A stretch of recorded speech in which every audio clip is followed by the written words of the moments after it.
11월, 전국이 금빛으로 물드는 시기죠. 1년 중 풍경이 가장 아름다운 계절, 전국의 황금빛 여행 명소들 소개해드립니다. 변종무 여행 작가와 함께 떠나보시죠. 작가님 안녕하세요. 네, 반갑습니다. 네. 네, 이제 가을도 절정을 넘어서면서 겨울과 만날 시간이 코앞으로 다가왔습니다. 그쵸, 네. 네, 가을의 막바지 정취를 느끼기 위해서 여행 계획하시는 분들도 많이 계실 텐데요. 네. 오늘은 어디로 떠나보나요? 오늘은 먼저 황금빛 풍경으로 안내하기 위해서 저 옷도 약간 황금색으로 입고 왔습니다. 네, 딱 코디가 황금빛이네요. 네, 그래서 이제는 이 시기가 살짝만 지나도 두 번 다시는 단풍을 보기가 힘들잖아요. 네. 그래서 가을의 막바지인데 도심에서 조금만 벗어나면 황금빛 풍경들을 즐길 수가 있는데 그래서 이번 주에는 우리 앵커님과 시청자들을 위해서 부자 되는 풍경, 내가 황금은 살 수는 없지만 금빛 풍경은 충분히 누릴 수 있게끔 제가 아주 알찬 곳만 골라서 왔습니다. 네, 의미가 굉장히 좋은데요. 그럼요. 네, 부자 될 수 있는, 부자를 꿈꿀 수 있는 네. 그런 황금빛 여행지로 한번 가볼 텐데요. 네. 그 첫 번째 여행지 바로 전라남도 순천시입니다. 네. 순천하면 가을 여행지로 빼놓을 수가 없는 곳이잖아요. 네. 특히 순천만 습지 굉장히 유명한데 어떤 곳을 돌아볼 수 있을까요? 네, 순천만 습지 같은 경우에는 사실 지금 가야 제맛입니다. 저는 3주 전에 다녀왔거든요. 네. 살짝 이른 감이 있어가지고 갈 때 꽃이 완전 피지는 않았더라고요. 그래서 여러분들은 이 방송 보시고 바로 출발하시거나 겨울까지 충분히 즐길 수 있을 텐데요.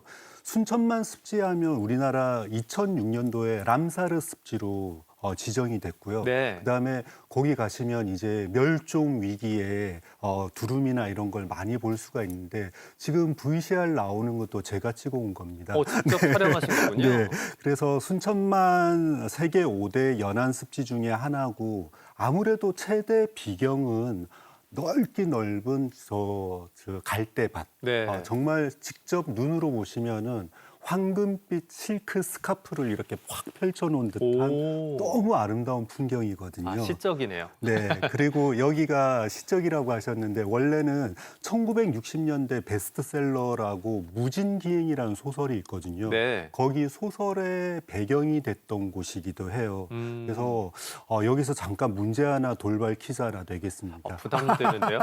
갈대와 억새의 차이를 사실 많은 분들이 잘은 모르시더라고요. 네. 너무 똑같이 생겼잖아요. 어떤 구분을 할 수 있을까요? 갈 때는 여자의 마음같이 더 이렇게 하늘하늘 흔들릴 것 같고 억새는 좀 더 억셀 것 같다. 억수로 흔들리고 이렇게 피해 가시는구나. 사실 생긴 거는 거의 똑같은데요. 갈대는 습지에서 자란다고 생각하시면 쉽고요. 아, 그렇군요. 억새 같은 경우에는 산이나 들판에서 주로 볼 수 있는, 그러니까 종류는 다르겠지만 비슷하기 때문에 헷갈릴 수가 있는데 그렇게 우리 시청자분들은 기억하시면 되겠습니다. 네. 그래서 여기 순천만에 들어가시면은 아름다운 정원을 지나면 바로 무진교라는 다리가 나오는데요. 무진교를 딱 건너가면 갈대밭이 쭉 펼쳐지고 그 갈대밭을 따라서 여러분들 꼭 용산이라는 야트막한 산이 나오는데 거기에 있는 전망대 꼭 가보십시오. 거기서 보는 순천만은 거의 기절합니다. 한번 보신 분들은 영원히 잊지 못할 풍경으로 남게 되는데요. 네. 그리고 이 방대한 양의 갈대숲을 기억하셨다라고 하면 실제로 유람선도 한번 타는 걸 저는 추천을 합니다. 네. 그 무진교 다리 아래 보면 유람선 선착장이 있는데 여기서 배를 타면 갈대숲 사이를 이렇게 지나가면서 바다 입구까지 흘러가거든요. 그래서 강과 바다가 만나는 곳까지 지나가는데 여기서는 각종 철새들 그리고 우리가 잘 보지 못하는 1월달 달력에 항상 나오는 큰 새 있거든요. 네. 두루미 같은 거 그런 것도 볼 수 있고 지금 이 시기에 가시면 너무나 좋습니다. 그리고 이제 가족 동반해서 아기 애들을 데리고 가시는 분들은 순천만 자연 생태관도 한번 들러보시면 너무 좋고요. 여기는 특히나 생태 체험장이 있기 때문에 해설사와 함께 자세한 내용을 들으면서 구경을 할 수가 있거든요. 그래서 어린이들한테 되게 유익하고요. 그리고 순천이 아무래도 남쪽이다 보니까 서울보다는 다른 곳보다는 좀 따뜻할 거 아니에요. 그래서 네. 제가 왜 이 말을 하냐면 여기 가면 맨발 걷기가 있는데 저 한번 해봤더니 너무 좋은 거예요. 지금도 가능할까요? 네, 저는 3주 전에 한번 해봤는데 건강을 위해서 추위를 약간 무릅쓰고 그 순천만 습지를 따라서 맨발 걷기도 한번 해보시면 너무 좋을 텐데 이 이용 시간이 겨울에는 11월부터 2월까지는 8시부터 17시까지입니다. 요거 잘 유념하시고 가보시면 너무 좋을 것 같아요. 네, 습지 자연 풍광을 구경하기에도 좋고 네. 또 교육적으로도 네. 굉장히 도움이 될 만한 여행지가 아닌가라는 생각이 드는데요. 그런데 또 전남 순천까지 내려가서 습지만 보고 오기에는 아쉽잖아요. 그쵸. 예, 그 이외에 다른 곳 가볼 만한 곳 추천 좀 해주신다면요. 네, 순천만이랑 가장 가까운 곳이 아시다시피 순천만 국가정원 너무 좋은 너무 곳이잖아요. 좋아요. 저는 순천 지역을 예전부터 좋아했지만 이 순천만 국가정원은 꼭 빼놓으시면 안 됩니다, 여러분. 순천만도 귀중하지만 이 국가정원 같은 경우에는 대한민국 1호 지정 국가정원이거든요.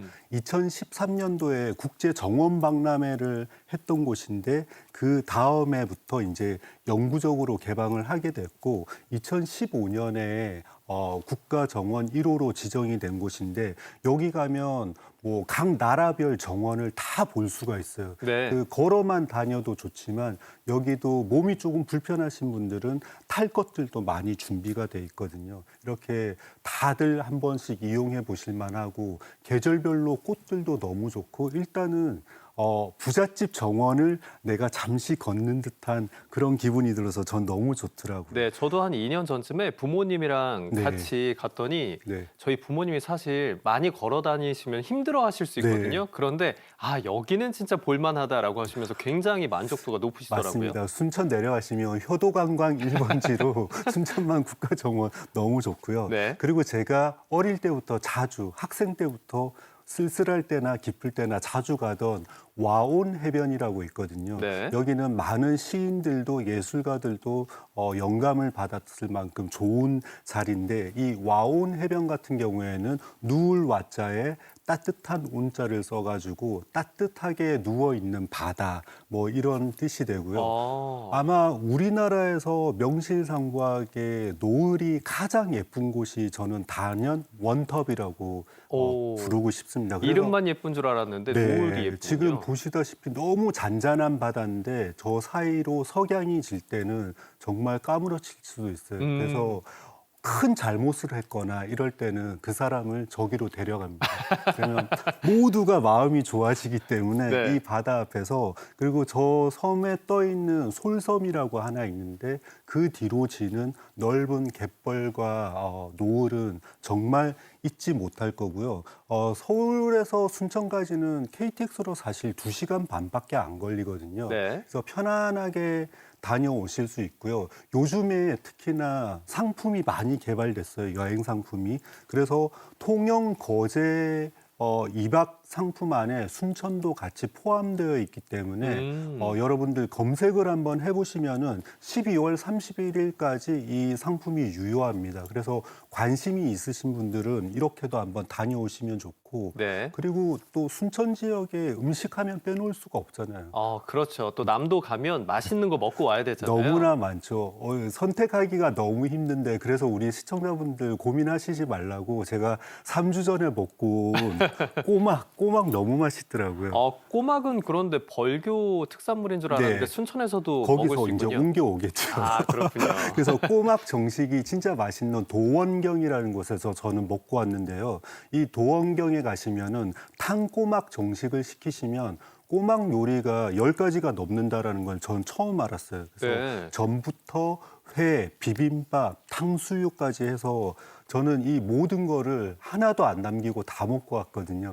여러분 순천 갈 때 구경하시고 꼬막까지 꼭 드셔야 가을 완전하게 끝나는 겁니다. 2년 전에 저도 순천 갔을 때 부모님 모시고 좀 꼬막 정식 먹고 왔으면 더 좋았겠다라는 너무 생각이 맛있더라고요. 드는데 이번에 방송 보시는 분들 같은 경우에는 또 내려가시면서 꼭 메모해 두셨다가 반드시. 둘러보시면 좋을 것 같습니다. 네. 자, 그러면 이제 다른 지역으로 지역으로 한번 가볼 텐데요. 전라남도까지 내려갔다면 좀 북쪽으로 쭉 올라와 보겠습니다.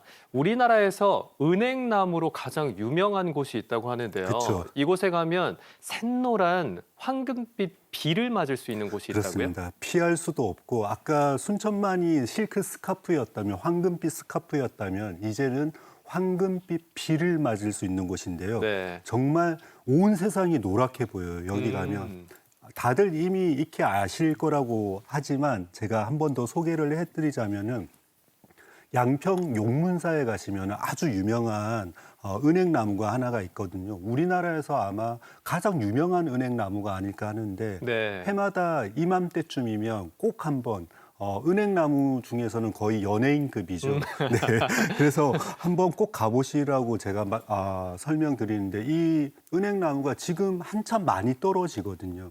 그래서 피할 수도 없고 이 노란색 은행잎을 맞을 때 저는 가끔 그런 생각을 했어요. 저 이파리 하나가 다 5만 원권 화폐라면 얼마나 좋을까. 그러면 줍기 바쁠 것 같은데요. 그렇죠. 구경 못하죠. 그래서 바로 돈 벌러 가는 여행입니다. 그래서 네. 그 많은 낙엽들을 한번 맞아보시고요. SNS에 보면 요즘에 특히 절정으로 많이 올라오거든요. 이 용문사 은행나무 같은 경우에는 사실 나이가 1100살입니다. 굉장히 많이 들었네요. 그렇죠. 높이가 거의 한 42m이고 사람 가슴 높이의 둘레가 한 11m 정도 된다고 알고 있거든요. 그래서 우리나라 은행나무 가운데 가장 높이에서 가장 높은 나무고 가장 최고의 수령을 자랑하는 곳인데 아마 이 가을에는 상징적으로 한번 꼭 가보시면 너무 좋을 것 같고요. 원래 이런 은행나무 같은 경우 영험한 나무라고 부르지 않습니까? 그렇죠. 그래서 많은 전설이 내려오는데 이 은행나무가 1100살이 될 때까지 어떤 에피소드가 있을까 보니까 통일신라 시대 마해태자가 나라를 잃은 슬픔을 안고 금강산으로 가다가 이 나무를 심었다라는 설도 있고 그 의상대사께서 짚고 다니던 지팡이를 꽂았는데 이게 지금 커서 그 정도로 국가에서도 보호할 만큼 조선 세종 때 당상관 정상품, 그러니까 저보다 훨씬 벼슬을 받았나요? 그럼요. 저는 절대 받지 못할 훌륭한 나무인데요. 생물학적 가치도 많으니까 나무를 훼손하시면 안 되겠고 여기가 용문사 절 아니지 않습니까? 그렇기 때문에 당연히 조용하게 예의를 지켜서 관람해 주시는 센스는 필수고요. 그 입장 시간 같은 경우에는 8시 반부터 저녁 5시까지니까 잘 지켜서 이 상징적인 가을의 풍경을 한번 보셨으면 좋겠습니다. 네, 이렇게 1000년 넘는 시간 동안 한 자리를 지켜온 은행나무를 만날 수 있는 용문사. 네. 이곳을 다녀왔다면 또 용문산을 빼놓을 수가 없는데요. 그렇죠. 네, 용문산과 함께 둘러볼 수 있는 양평 지역의 명소와 맛집도 함께 소개해 주실까요? 네, 저는 사실 용문사 은행나무도 되게 중요하지만 사실은 용문산이 너무 아름답기 때문에 그런 절도 생기고 은행나무도 생겼다라고 생각을 하거든요. 그래서 네. 용문산 남쪽에 가장 높은 봉우리입니다. 백운봉이라고 많이 들어보셨죠? 네. 네, 그래서 이 백운봉은 남쪽 능선 중에 봉우리 중에서 가장 높은 안봉으로 되어 있거든요. 바위로 이제 전체가 되어 있는데 이 장엄한 모습이 이제 그 스위스의 마테오른 있잖아요. 그 네. 암벽. 그래서 이 용문산 백운봉이 경기도의 마테오른이다 이렇게 불리고 있는데 오. 네, 사람들 이름도 참 잘 지어요. 그렇죠? 그러니까요. 네, 경기도의 마테오른 백운봉 같은 경우에는 이제 남쪽으로는 남한강이랑 양평이 이렇게 보이고 용문산 산줄기가 이렇게 보여서 지금 이 시기가 아마 사계절 다 예쁘겠지만 저는 지금 이 시기를 꼭 추천드립니다. 알록달록한 단풍들이 최절정에 이르러서 네. 여기 올라가시면 진짜로 순천만보다 더 마음이 착해지지 않을까라는 생각이 드는데 그리고 무엇보다도 양평읍과 접해 있어가지고 대중교통으로도 엄청 가까이 갈 수가 있거든요. 그래서 양평 가시면은 용문사에 있는 은행나무도 보시고 이왕이면 산까지 올라가시는데 가능하시다면 잠은 여기서 주무시길 바랍니다. 어. 백운봉 자연휴양림이라고 있거든요. 아, 그렇군요. 백운봉까지 올라가는 그 초입에 있는데 은행나무도 보고 뭐 산도 좋지만 이 가을을 완전히 즐기기에는 하룻밤 정도는 꼬박 이렇게 주무셔 보는 게 너무 좋은데 이 백운봉 자연휴양림 같은 경우에는 양평공사에서 직접 운영을 하기 때문에 관리가 일단 너무 잘 되어 있고요. 이 방 종류가 너무 많아요. 그래서 오히려 선택의 장애가 올 정도로 여러 가지 숙박시설이 있는데 홈페이지 통해서 잘 알아보시고 미리 이제 자기가 이용할 숙박 요금과 시간들을 이렇게 체크하시면 훨씬 더 좋을 것 같고요. 이맘때 되면 경쟁이 좀 치열할 수도 있겠어요. 그래서 부지런한 사람만 가을을 누릴 수 있을 것 같습니다. 네, 그래서 이 백운봉 자연휴양림이 좋은 이유는 주변에 있는 뭐 자연휴양관도 있고 자연 탐방로 이런 것들이 잘 되어 있어서 남녀노소 구분 없이 조금 힘이 드시면 이제 휴양관에서 쉬시면 되고 힘이 있으시다 이러면 백운봉까지 올라가시고 그래서 3시간이면 가능한 코스가 있는데요. 자연휴양림에서 출발해서 백운봉까지 왕복으로 6km밖에 안 되기 때문에 3시간이면 충분히 갔다 옵니다. 그래서 이제 요거를 다 하셨다면 우리 마지막에는 먹을 게 정말 중요하잖아요. 맛있는 거 먹어야죠. 그래서 사실은 제가 여길 다녀온 지는 꽤 오래돼 가지고 잘 몰라요, 먹는 거를. 그래서 인터넷으로 열심히 봤거든요. 네. 백운봉 자연휴양림에 가시는 분들이 핸드폰으로 가장 검색을 많이 한 1위. 오. 원조 양평해장국. 요 집은 제가 예전에 다녀왔는데 여기 백운봉 근처 가시는 분들이 제일 많이 가시는 곳입니다. 그래서 여기 가시면은 일단은 양평해장국과 선지해장국 워낙 유명하니까 네. 기본적으로 드셔야 되는데 제가 예전에 갔을 때는 그다지 붐비지가 않았는데 요즘에 SNS 보니까 기본적으로 대기줄이 너무 길어요. 그 그래서 정도인가요? 가을은 부지런해야 됩니다. 다람쥐처럼 부지런하게 모으시고 그리고 여기 아니고 이제 약간 굳이 양평까지 가서라는 생각할 수 있잖아요. 그래서 용문산 안 올라가시고 서울 근교에서 가실 분들은 식당 자체가 캠핑장인 곳이 있어요.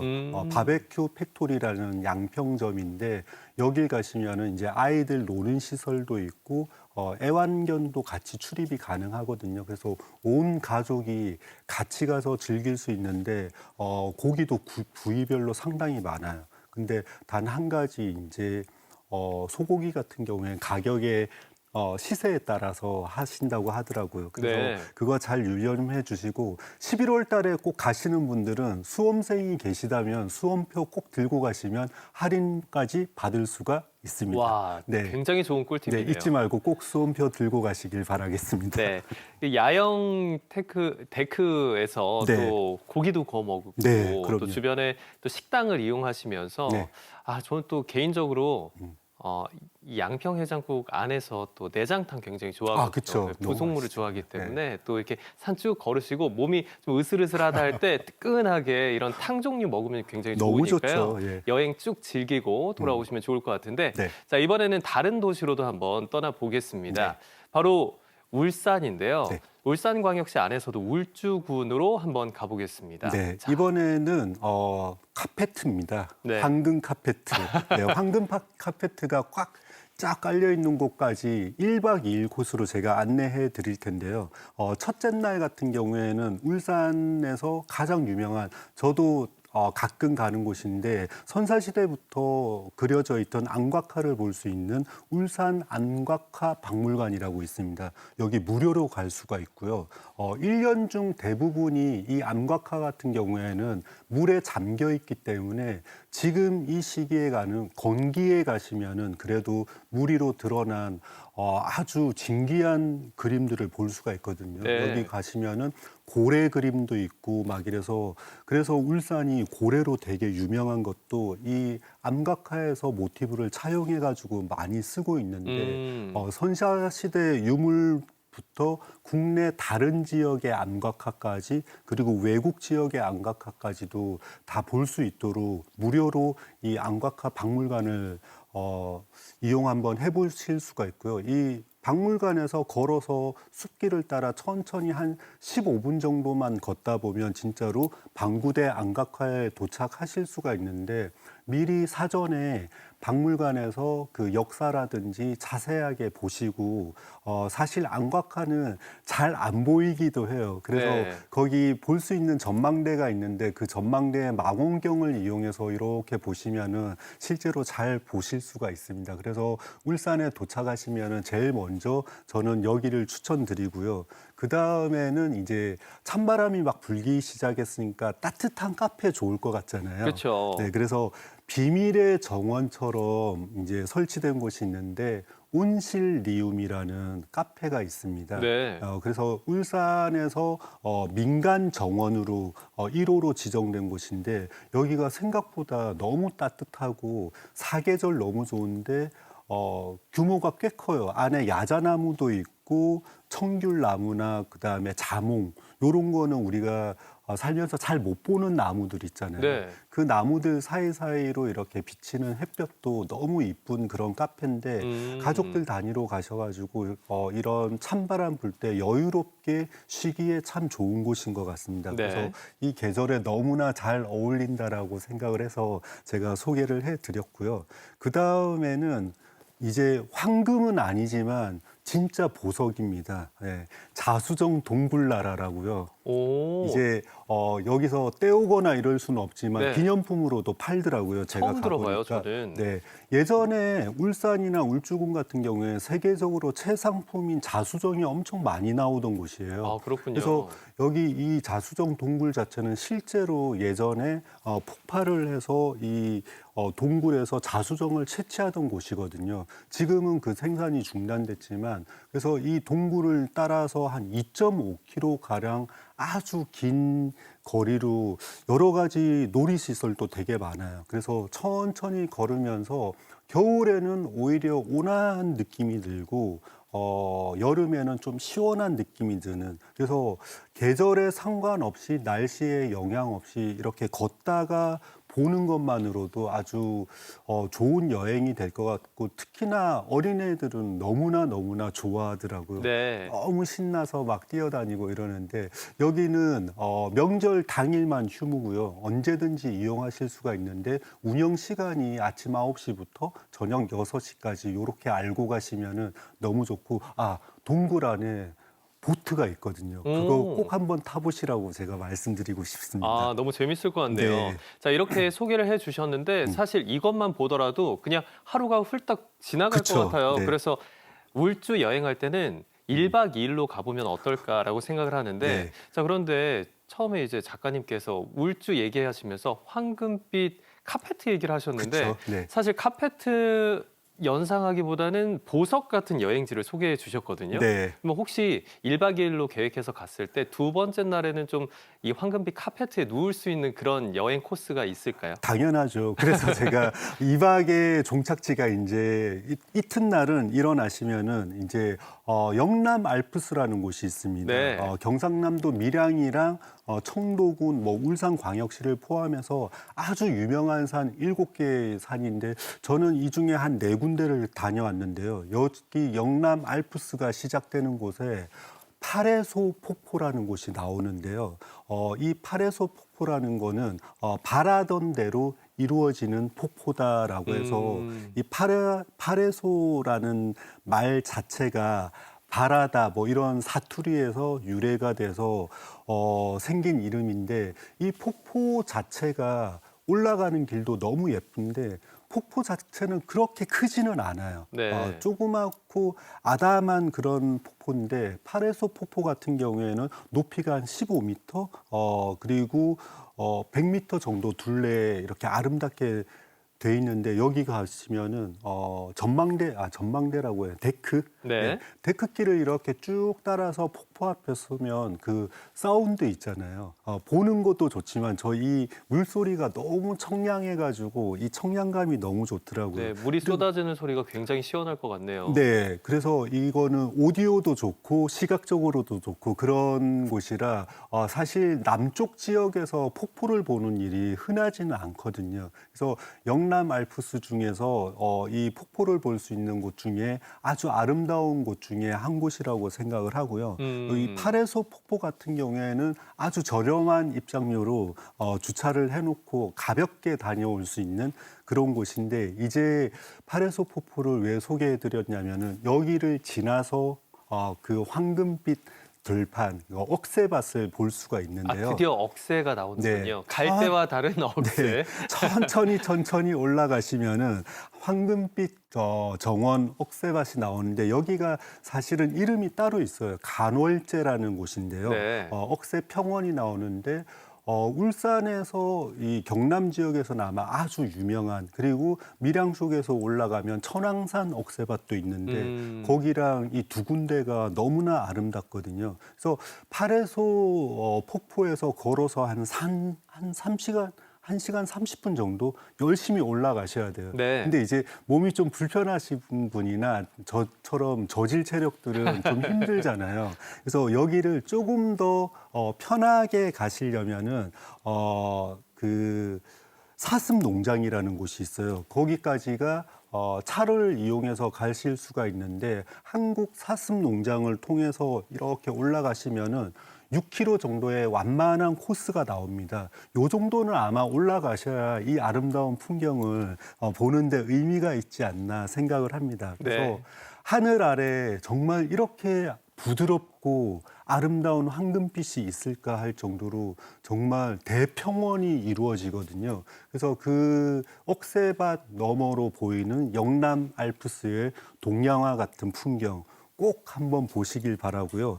그리고 이 시기에 살짝 주의를 하셔야 될 거는, 억새밭에 비치는 노을이 너무나 이쁘긴 한데 노을 시간까지 기다리면 겨울이라 이제 해가 빨리 떨어지잖아요. 네. 그거에 조금 약간 유념해 주셨으면 좋겠고, 제가 갔을 때는 모든 사람들이 다 자연 보호를 하고 계셨기 때문에 따로 말씀을 안 드리겠지만, 개인적으로 음식물 같은 건 싸가지 마시고 여기 가면 조그만 산장이 있거든요. 여기 네. 산장에서 파는 라면이랑 김밥도 너무나 맛있으니까 따로 뭔가를 들고 가시지 말고 자연 보호를 위해서 물이나 간단한 요 정도만 챙겨가시면 되게 좋을 것 같습니다. 그래서 오늘 전라도도 달려보고 양평도 가고 울산까지 쭉 구경을 하셨는데요. 이 시기 아니면 절대 못 가거든요. 네. 1년에 딱 한 번입니다. 여러분들 꼭 갔다 오셨으면 좋겠습니다. 네, 이렇게 여러 여행지 소개해 주셨는데 정말 가을이 끝나기 전에 꼭 네. 다녀오셨으면 좋겠다는 생각이 드네요. 그렇습니다. 네. 너무나도 짧은 찰나의 순간, 그래서 더 아름다운 가을인데요. 황금빛으로 물든 계절 막바지 즐기러 주말 국내 여행 떠나보시면 좋을 것 같습니다. 지금까지 변종모 여행 작가와 함께했습니다. 오늘 말씀 고맙습니다. 감사합니다.